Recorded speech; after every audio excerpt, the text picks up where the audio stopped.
ধর্মমাধব পর্বত। সে পর্বতে এসে উপস্থিত হলেন।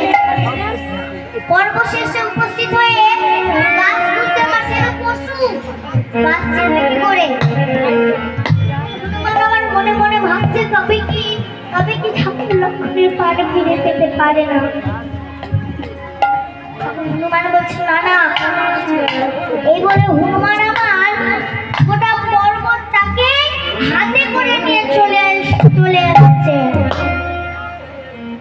আসতে দেখে পূর্ব গগনে অরুণদেব উদয় হচ্ছে।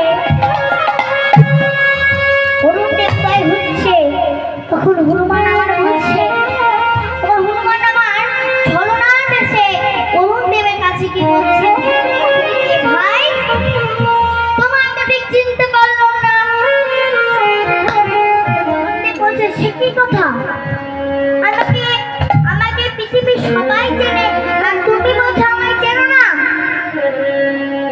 তখন অরুণদেব বলছে আমার নাম ভানু। তখন হনুমান বলছে বাহ, দেখো